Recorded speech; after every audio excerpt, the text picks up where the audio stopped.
Good afternoon, friends. Today is Thursday, May 26th. Is that right? May 27th. Um, it's raining a lot. Uh, feels like fall, but we know summer is around the corner. Um, as we look toward this weekend, again, we're in that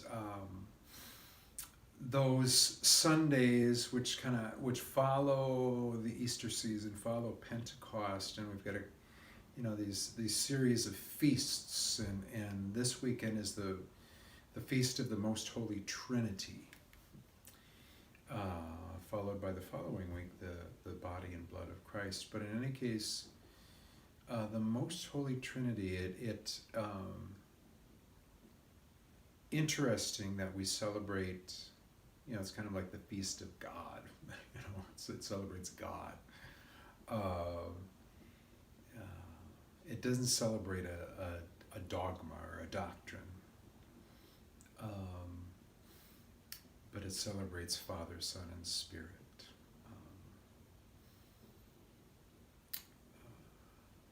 In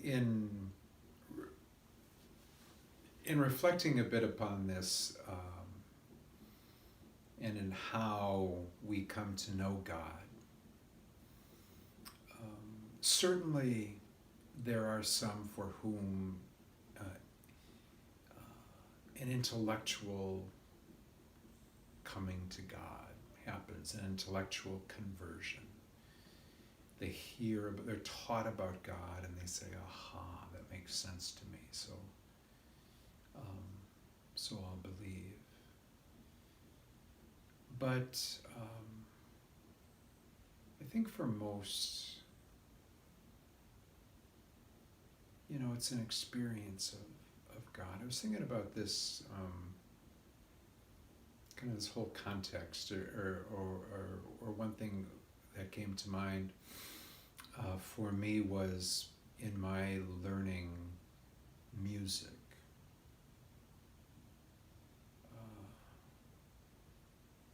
I had a wonderful piano teacher in my later years of study.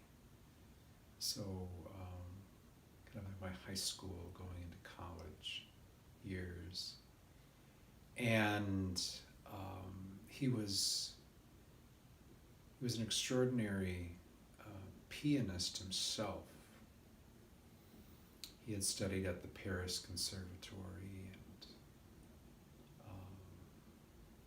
was kind of a renowned teacher in the Twin Cities, but a mysterious figure because he was something of a recluse. Most often, like at competitions or recitals or such things, you'd come to know music teachers, or piano teachers. They would either be there to hear their students, accompany their students, or they'd be serving as judges. Oh, that's so-and-so. But my guy, his name was Philip Lillestall. No one knew, because they knew him by name, and always his students were really good. With all present company excluded. But in any case, it was kind of kind of cool to be a student of Philip Lillestall, and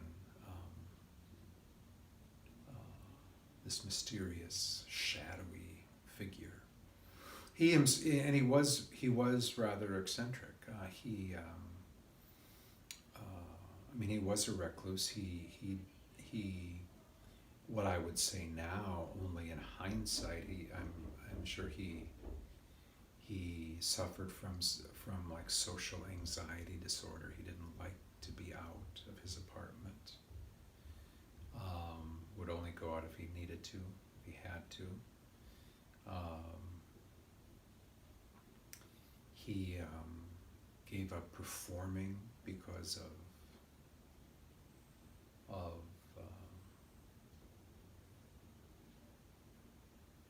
what's popularly known as stage fright, which is another form of social anxiety. And so, but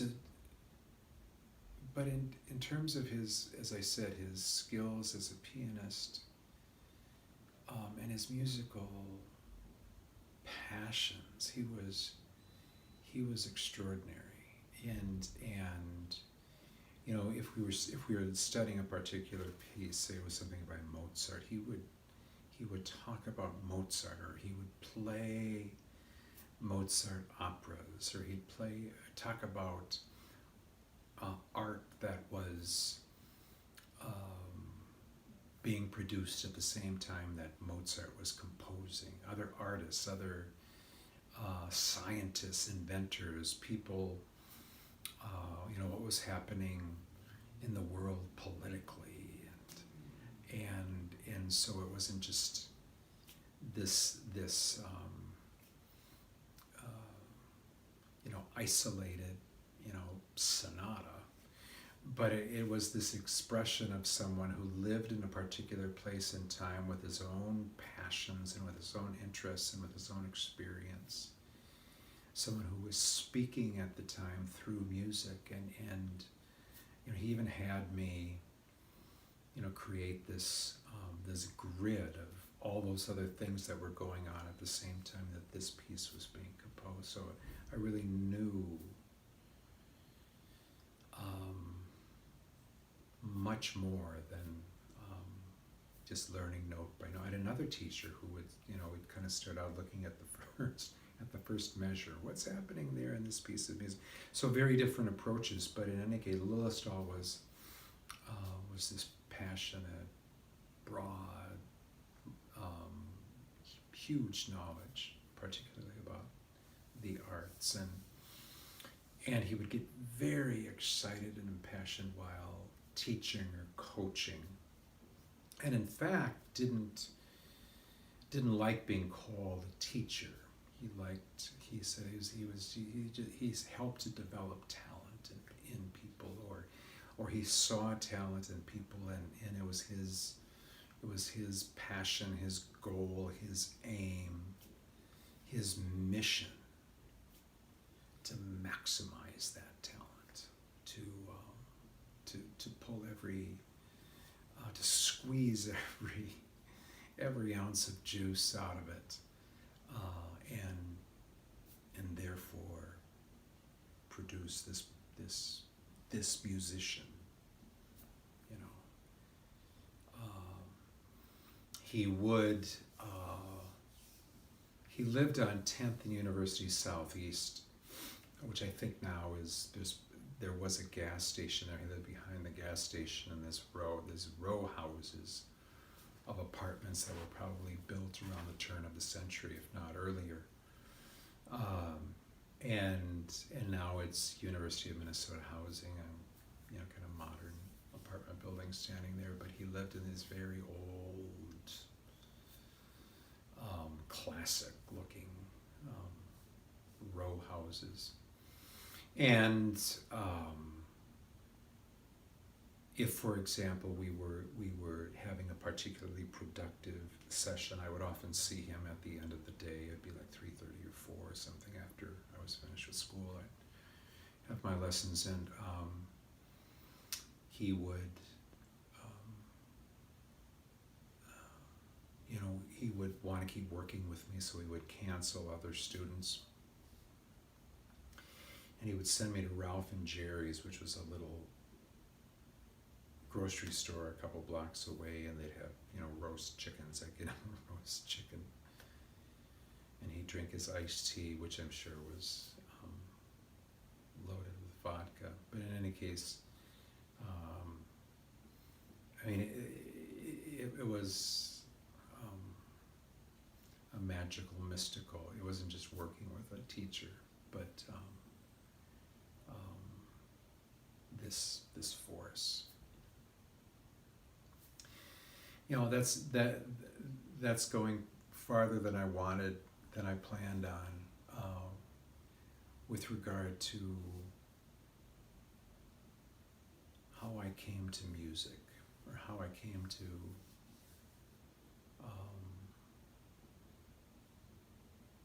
play the piano.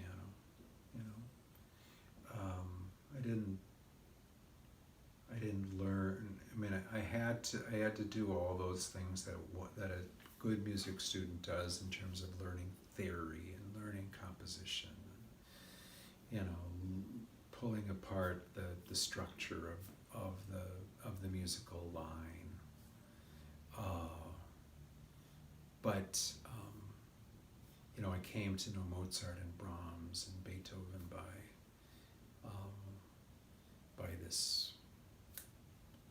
this guy who talked about them as if he had,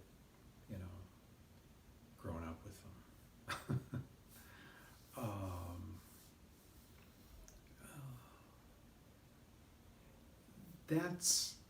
That's really how we come to know God, I think. Or how we, in this particular feast, how we come to know the Trinity. We experience God as a Trinity. God, the all-powerful one, is the same God who is the intimate one. It's the same God whom we taste in the Eucharist. It's the God who created the world. I mean, we fall in love with this God and experience Him.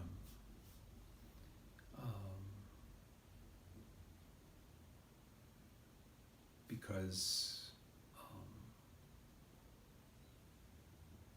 God is communicated to us through, not through theories, and not through a doctrine or a dogma like the doctrine of the Trinity. And that's really, what the doctrine is. It attempts to be an explanation. I mean, we didn't come to the Trinity by, the doctrine just wasn't revealed to someone, in a flash of intellectual inspiration. The doctrine was revealed over time to a people.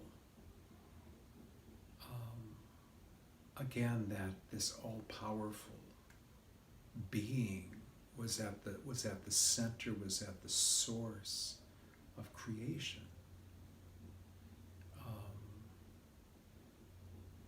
But this same one then somehow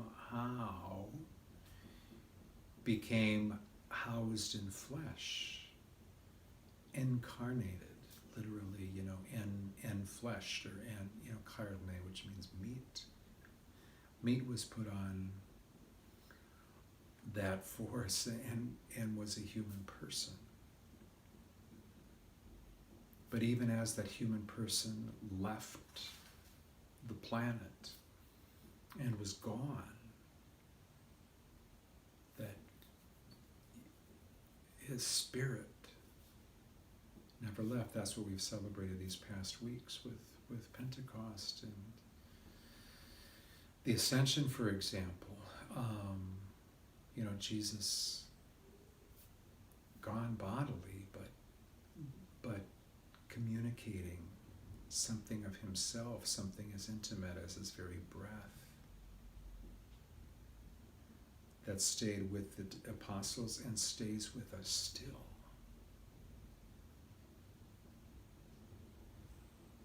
So the God beyond us, the God among us, and the God within us are the same God, Father, Son, and Spirit.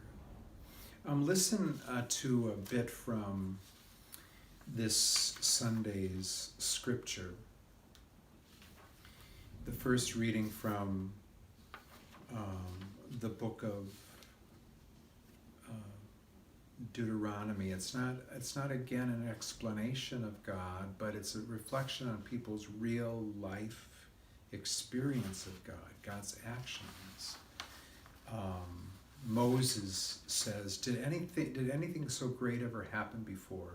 Was it ever heard of? Did a people ever hear the voice of God speaking from the midst of fire as you did and live? It's reminding them how they experienced God.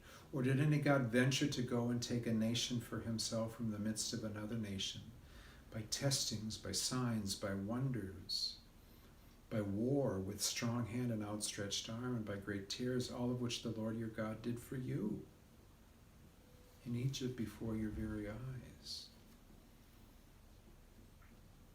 This is why you must know now and fix in your heart. The Lord is God in the heavens above and on earth below, and that there is no other. What moved people was not an understanding of God, but their experience of God. You know, in Jesus, people met God face to face. In their communion with one another, they experienced the Spirit of Jesus. And that's what creates the church, right? It's that communion that we experience still. We don't teach the Trinity. We live it. We continue to embody and communicate the presence, the Spirit of God.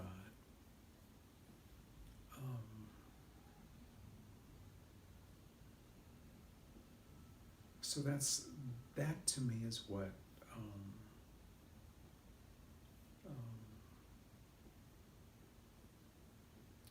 the doctrine of the Trinity is about.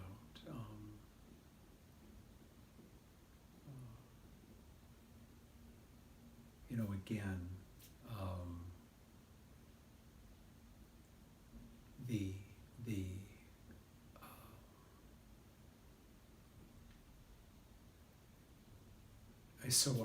I so often, you know, think,